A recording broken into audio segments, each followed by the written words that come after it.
Yes, Sonic Yogi, welcome back. How are you? I've been enjoying your live streams on Insight Timer. I think it was last Friday. You were talking about gut health as well, and probiotics and stress as well. It's been interesting. How's that going for you?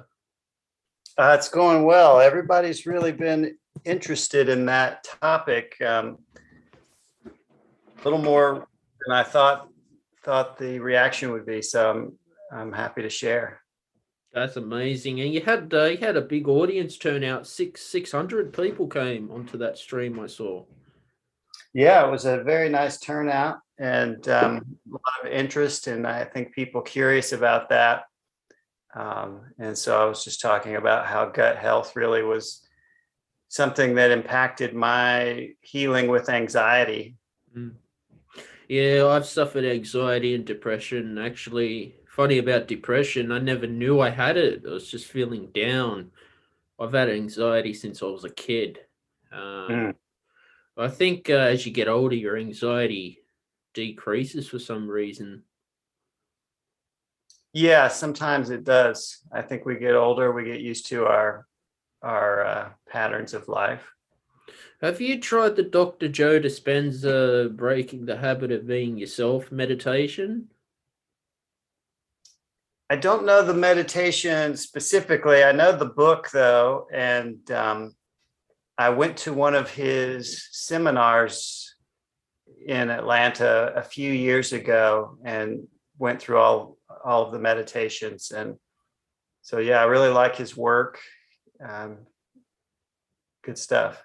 Yeah, I did his meditation as well. I'm doing a 30-day mind movie challenge by Stress Fit. So different topics. So twice a day I'll look at my mind movie morning and night. So I'm interested in the whole vision board as well. Nice. And so with the mind movie, how does that work? So basically, if you want to manifest, just say money, you put videos of wealth or photos, quotes. You just got to feel it and believe Mm. it, and don't rush it. I've had to learn patience when I was practicing the law of attraction. I wanted it like that, and I Mhm. was getting frustrated. And, I've had to learn just let it go, let things happen. That's what The Secret should have taught us. It didn't teach us properly. It's just The Secret by Rhonda Byrne said you could just sit on your bed and visualize a Maserati, and it's gonna come. Mhm. Have you seen The Secret? Um, I think I did see it a while back, but I can't say that I remember all the details or whatever. Um, so yeah, I mean, I think you're right. It takes hard work as well, and then having a vision, and like you said, patience, and you trust the universe and do your best. Mm. I like your background that you Yeah, thank got. you. What is it? What is it? Yeah. It's just some different mandala shapes, and there's the that's like a what do you call it, sonic, or a geometric, sacred geometric symbol, the Mhm. Sri Yantra, which interlocking triangles, and some different colors here. I think they're like the colors of the chakras, Nice.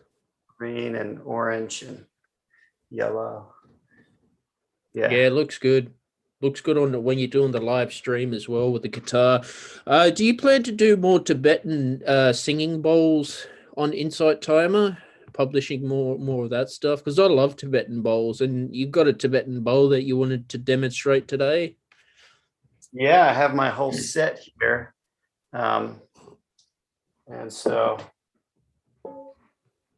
there's the big one.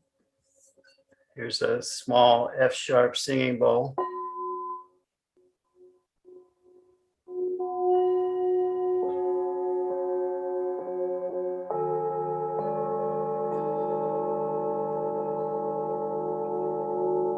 Wow.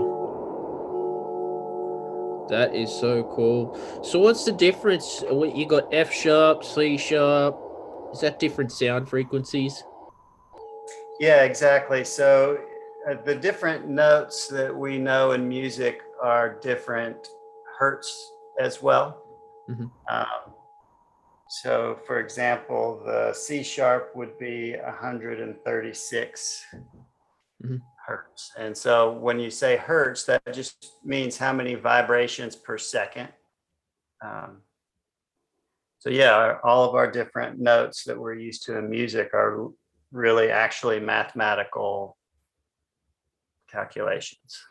When you're live streaming Tibetan bowls on, live on Insight Timer, I know because I've seen some teachers try to live stream music and the audio quality can sound shit. How do you overcome that if your internet's down as well? Yeah, well, I think I've had good luck with it. I'm on a fiber Google Fiber connection, so it's super high speed. So I don't. That's never been an issue. And then I'm using my iPad with a Shure stereo mic plugged Hmm. into it, and and so it should be a stereo signal that everyone's hearing there. Because it sounds And good when you play the guitar, like actually, because not a lot of musicians live stream mm, performance because it's the audio quality. I mean, if they're going to play on a TV, they do it pre-recorded. right, But that's amazing that you can get good good sound on a live. yeah, thank you. I can show you a little bit of my sound setup if you'd like to see it. Mm. I'll just move the camera for everyone. And basically, what I'm doing here is um, I have my computer over here to the side, and then I use this Novation controller for some effects, and, Nice. and it's my mixer as well. So if I touch it there, you can see that these are record. I can get different volumes just like a mixer. And then I have Ableton Live on my computer. And then I have all of my bowls down here. Wow.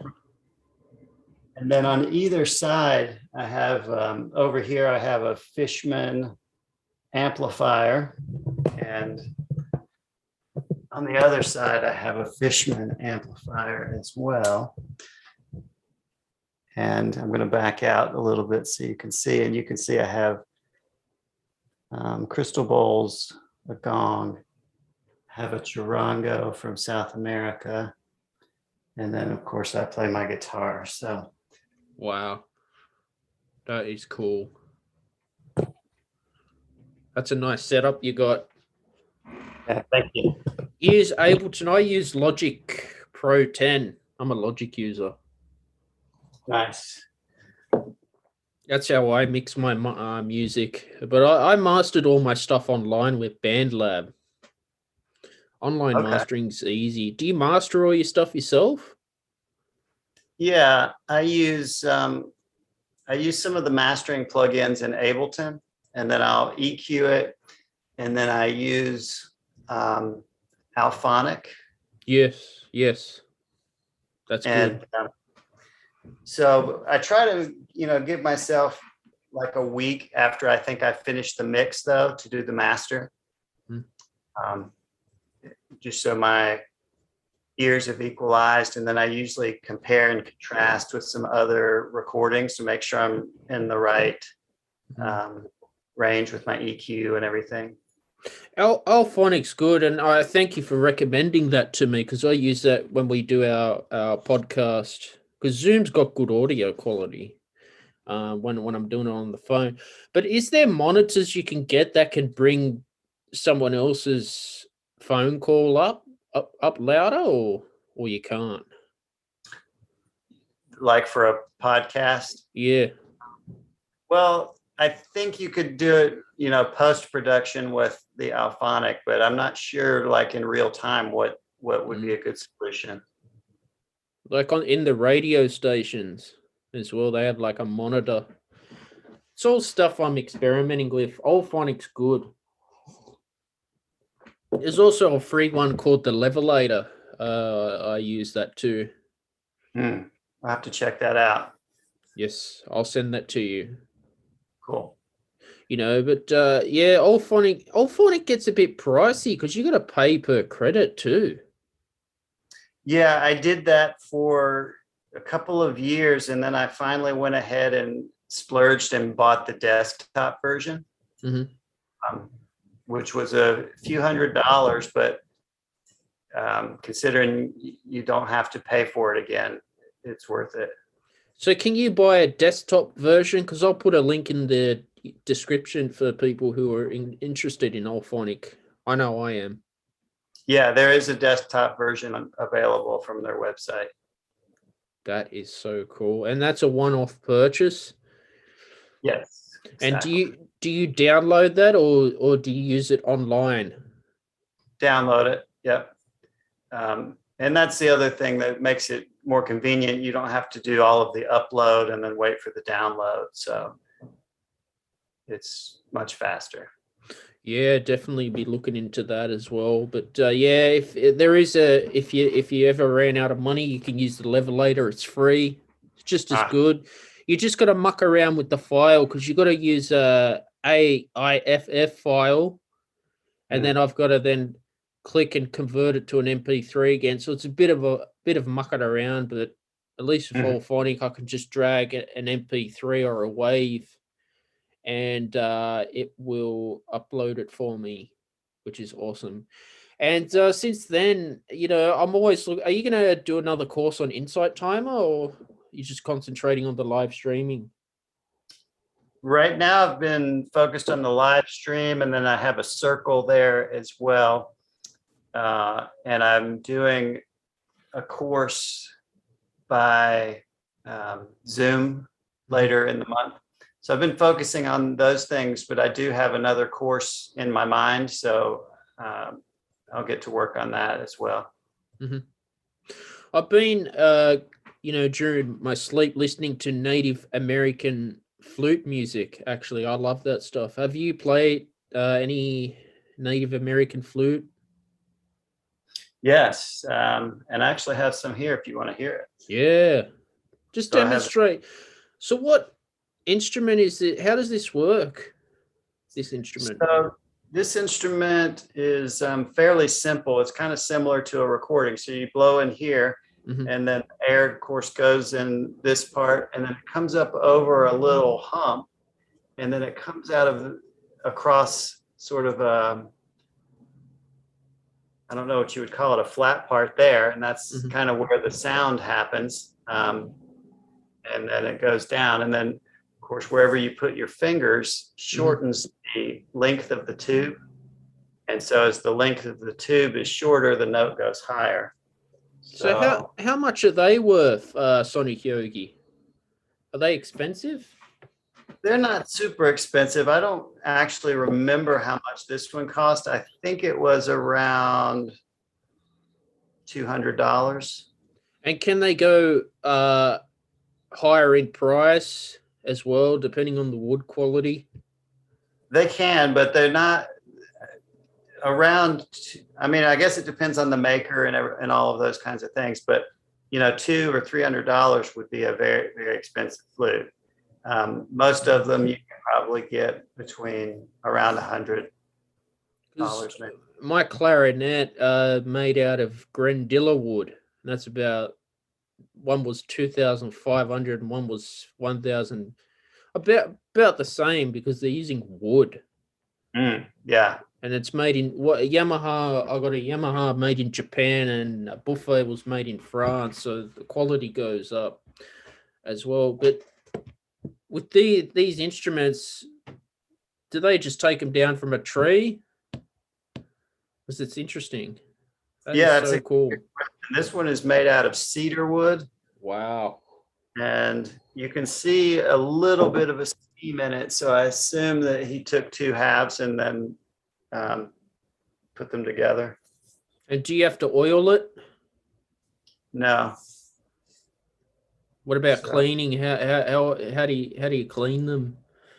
I never clean it. I wipe it down every now and again. That's awesome. So how does the notes work on it?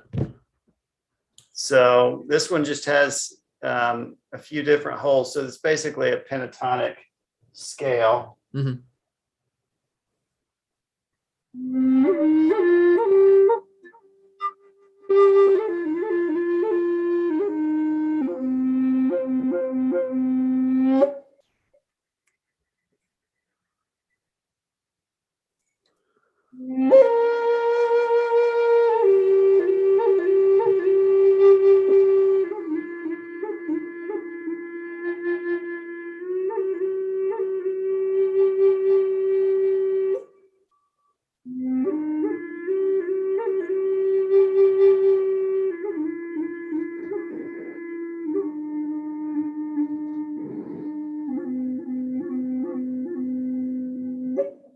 That's nice. That is really nice. And you're just improvising, is that correct? Yep.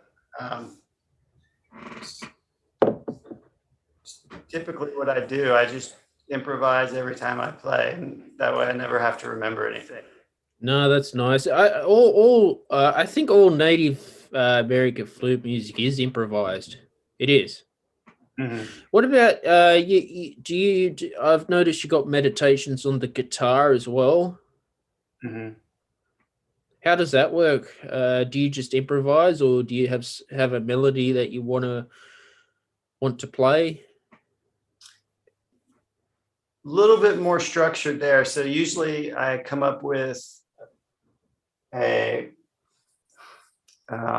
like the day of the live events on Insight Timer, for example. I'll come up with a couple of chords and maybe a basic melody, and then I improvise. So it's a little bit like jazz, where you have a little bit of an idea, Mm-hmm. and then you improvise. Because on the album "Be the Love That You Seek," that's some good meditation music as well. Are you going to publish your albums to Insight Timer, or do you just keep that a separate thing? I've published individual tracks, and they don't really have a function where you can publish the album as a whole. So I just publish track by track. Every track I didn't feel was appropriate for Insight Timer. Mm-hmm. So some of them I held back. That's amazing. And what about courses? What are you going to do? Like another sound healing course or something else? Yeah, I have another sound healing course, and each of my courses so far has been sort of focused around sound for relaxation, sound for healing from stress, and how that really helps that process. So the next course is going to take that another step and sort of explaining how that works, but also giving people something to practice with. And after the response from the live session with the gut health, I may do that as well. Mm-hmm. Mm-hmm. And people, have you gotten any bookings on one-on-ones lately on Insight Timer? I've had some. Awesome.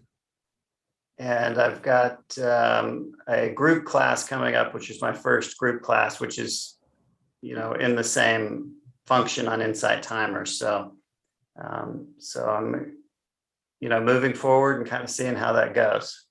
And to the audience, go and book a one-on-one session with Sonic Yogi, and he will help you change your life like he did with the courses. Definitely. I always put a link into your Insight Timer in the description so people can book on one-to-one with you. But yeah, how has the one-on-one helped you a lot? How do you feel about one-on-one sessions? In the app? Yeah. Has it helped me in terms of like financially versus the live streaming? Has it been better for you? No, I wouldn't say it has. It's I feel like it's in a bit of the experimental phase. Mm-hmm. So I wouldn't say that it's really been much of an impact in that way for me, particularly. I'm just happy to have the opportunity to offer it to the people that are interested. And, so we'll see how it goes, I guess. But yeah, it's been good. So I've got I offer the lives where people can donate. And so I appreciate when people support me that way. That's nice. And so, yeah. Yeah, that's so cool. The donate. Don't forget to donate to Sonic Yogi on Insight Timer as well when he goes live as well. Yeah, no, your live streams are good. I enjoy your talks as well. Thank you.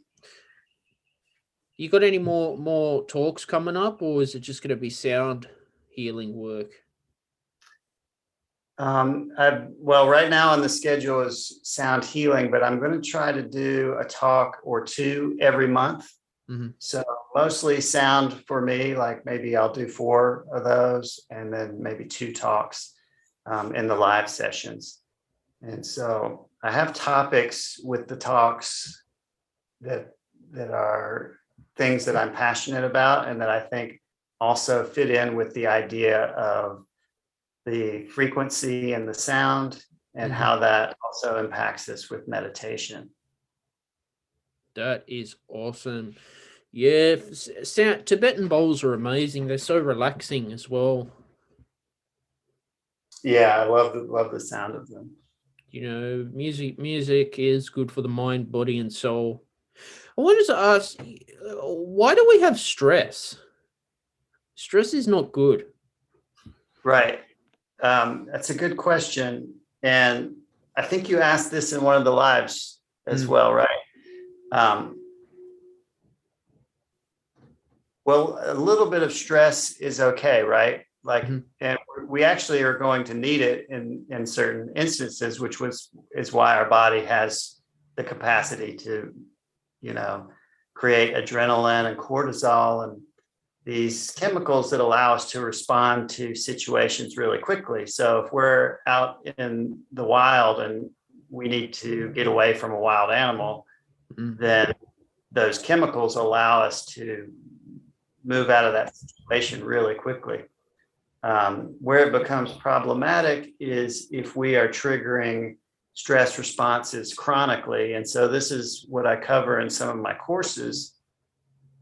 And at that level, one begins to look at it really in terms of our psychology too. And we can get into a pattern of creating stress chronically and unconsciously. And so many times these are learned habit patterns that are from when we're young. And so we continue to go through life with the same perspectives and worldview and view of ourselves even. And so then because of those habit patterns of perception, we continually trigger the body to trigger these stress responses over and over. And so over time, of course, we all know that stress is not good for our physical body over long periods of time. Whereas when you experience stress really quickly because of a intense situation that you need to either escape from or flee or fight, then that stress typically comes and then goes really quickly. And are you going to be recording any more albums, or you taking a break from that? No, I'm actually I've actually already begun recording another album, and I'm planning to release it after the first of the year. And so I'll begin mixing and all of that soon. So I'll have a few months to work on that. Wow, look forward to hearing that. Thank you. Yeah, and guitar meditation, because you're a classical guitarist. Do you have your guitar? I do. I'll have to go over and Get it? Got Yep. just a second. Yeah.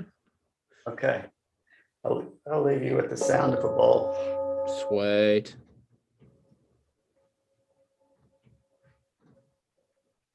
Awesome.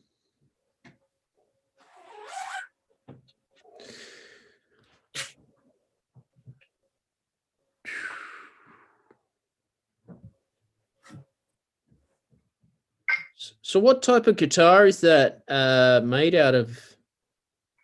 This is a Godin guitar, which is spelled Godin. Mm-hmm. And they're a maker from Canada. Wow. And I've had it for about a year. So is that made in Canada? Yeah. Man, that's nice. How much are they worth? A couple $1,000. This one I bought used, so it was a little cheaper.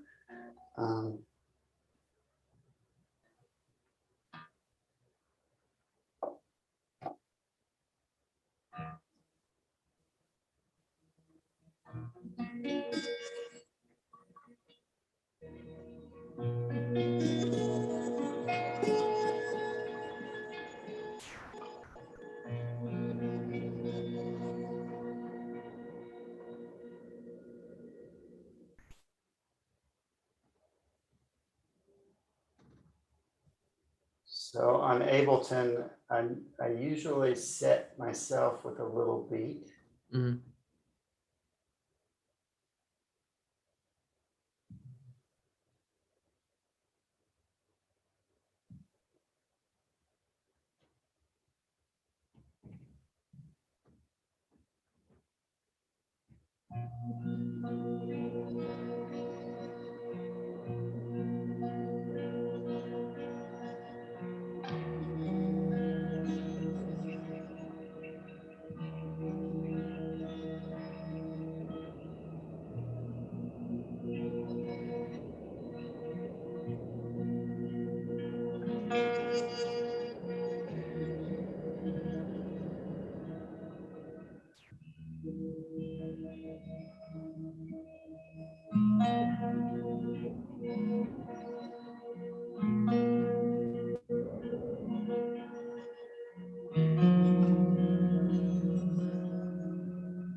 That's nice.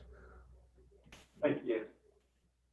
So that's an original of yours. Yeah, just now.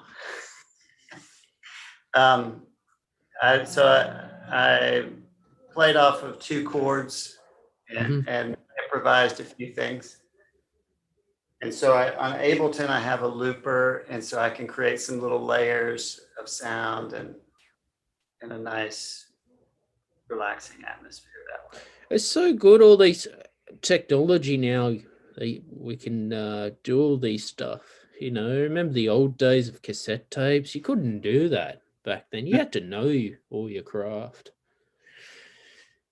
But I Yeah, wonder if Logic can do that. It should. it should be able to. I seem to remember some different controllers for Logic similar to Ableton. Mhm. And so what do you like better about Ableton? Has that been your DAW? Yeah, it has been for about 10 years at least. And I like the fact that it has two views. So you have the normal DAW view where you have your track going from left to right. And then in Ableton, you also have another screen option where you have your tracks going vertically. And then within those vertical tracks, you have basically like cells of a spreadsheet. Mm. And so you can record in those cells and then begin to mix and match them, and you can do that in real time. Are you using a mixing board, or do you? Because when I mix, I just use my mouse, and I use the mixer on Logic. Do you have a USB mixer, or do you do everything on Ableton? I do most everything by the mouse. Me too. Yeah. Keep it simple. Yeah. I do have this Novation controller that I use for live. Mhm. So I can do, volume and fades and stuff like that with that, but there would be no need for it when I'm. What type of guitar strings are you using? So these are Diodario. Yeah, they're good. Yeah, I like them. How often do you have to change them? Not as often on a nylon string. A steel string guitar, you want to change it probably, every couple of weeks. With nylons, you can go for a couple of months. Do you use stuff to clean them, or do you just let them? I don't. You know, I could. There are things that you can spray on them that are supposed to be good for string life and also keep you from making a lot of noise when you move your fingers. But I don't use that. Yeah, string. Also, weather as well. I used to find steel strings in the summertime would just corrode so quick. Mm-hmm. Air Yeah. conditioning, or if it's muggy. I Yeah. mean, a lot of rock bands, they change their strings every gig. Sure. Yeah. It's interesting. Yeah. I believe Tommy Emmanuel changes his every time. Mm. I assume you're familiar with him. Yes. He can't read music. I've heard that. Yeah, but he's amazing. What about you? You read music as a classical guitar player. Mm-hmm. What about tablature? Did you like tablature? I used it when I was starting out, Mm-hmm. and tablature's fine. The only drawback to it versus reading music is it basically tells you where to put your fingers. Mm. So it limits you. But if you're reading music on the guitar, then you can choose different ways of playing the same note. Mm. That used to confuse the crap out of me when I was younger. Because I think, well, where am I going to play it on the neck? Down Yeah, here, up here? Because some of the tablature books, they're not written properly, and then you got to jump. So yes, reading music has an advantages to find where is it easier. It's same on the clarinet. There's so many different fingerings, but you just find, okay, what's going to work. mhm. Yeah, I don't know. It's just practice. Yeah. The guitars, probably not the most natural instrument for reading music because there are so many different ways to play something. So when you're trying to read in real time, you have to sort of figure out your fingering at the same time. A lot of guitarists play by ear. Like transcribing, I mean, that was done way before the internet. You just listen to a record and phrase by phrase. Did you transcribe in university? I did. Yeah, not in university, but after I finished school, I taught guitar for a while, and a lot of the times people would just bring in the music they want to learn. And so in their lesson, I would figure it out and then help them learn it. Because I had to transcribe a cello and piano piece and actually notate it. So for me, it was hard. The first one I did was a jazz piece, and it was very like off the beat. But you learn all those little tricks. Yeah, that sounds like a challenging. It is Exercise. Yeah, but no, it's because guitar players do it if they wanted to work out a solo. You know, that's interesting. Yeah, wow, it's a nice guitar. That. Yeah, thank you. I've enjoyed it. Yeah. And I also have a another instrument if you'd like to see. It's called the charango. Sure.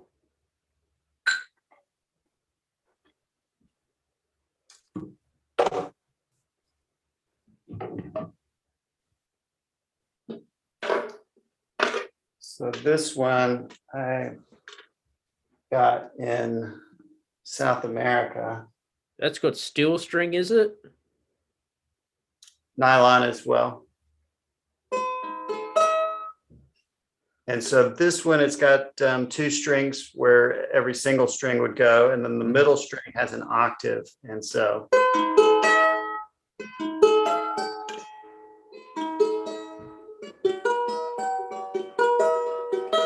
what about if you want to get higher up the fret? How does that sound?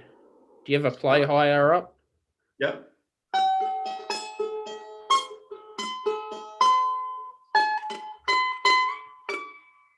Wow. I usually don't go this high, but it's almost as high as a violin. So yeah. Is that because the frets are like too small, and then when you get big fingers, it gets harder to hit? Yeah, exactly. And so, yeah, once you get up here, the frets are really pretty small.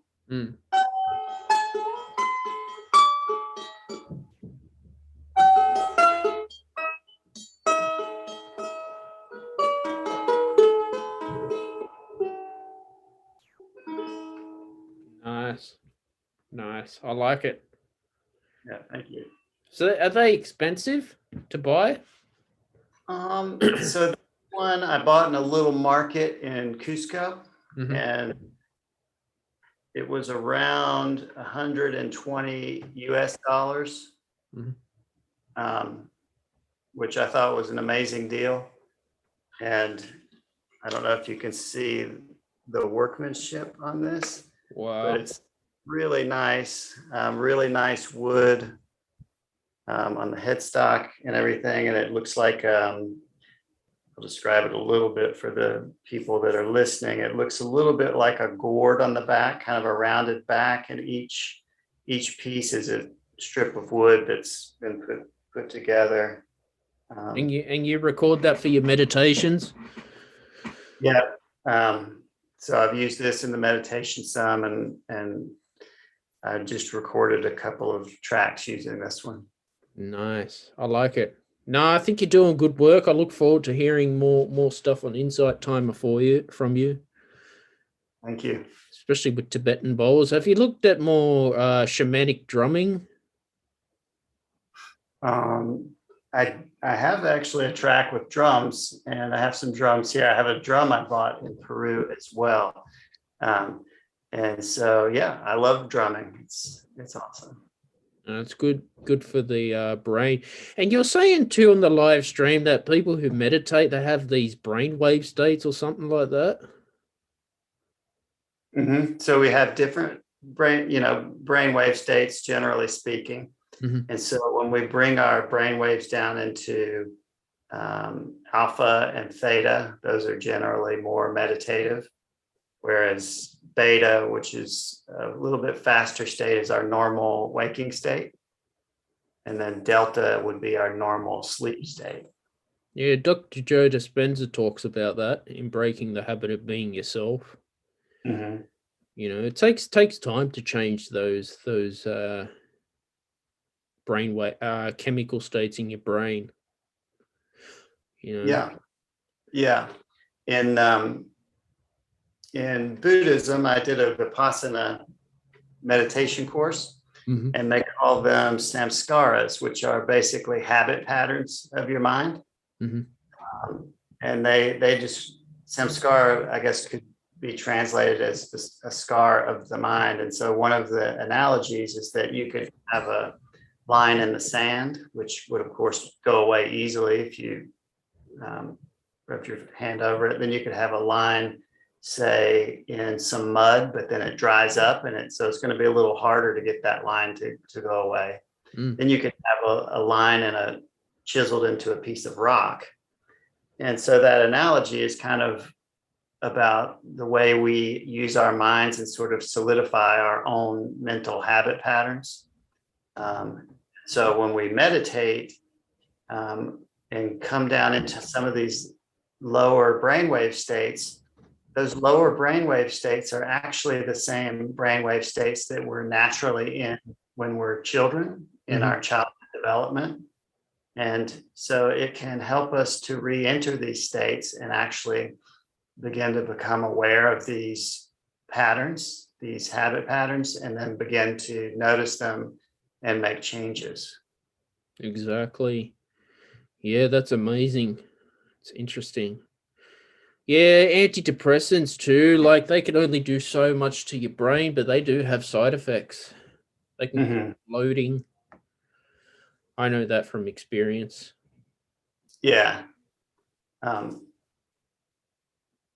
mean, so I think it's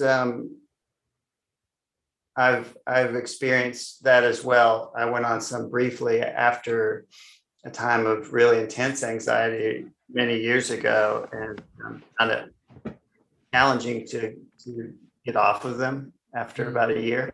Yeah.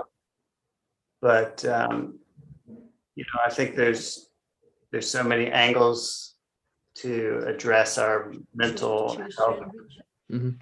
Exactly. Yeah, there's only so much they can do for you as well. The end of the day, you got to find your own way out. Yeah, exactly. And so for me, that's where I really picked up all of these things with learning about the singing bowls and meditative music. And then, as I just talked about, the gut health and mental health, and some of these different areas, of course, along with yoga and meditation, helped me to, address that in different areas. And I found that as I kind of started to put the puzzle piece of all of these different therapies for myself, it really added up to helping. Yeah, Sonic Yogi was an amazing episode today, and thanks for showing the audience your instruments as well. I'll put a link to your Insight Timer so they can book the one-on-ones or attend your live streams as well. Anything else you want to say before we wrap it up? No, always a pleasure to be with you, Stephen. Thank you so much. It's always good.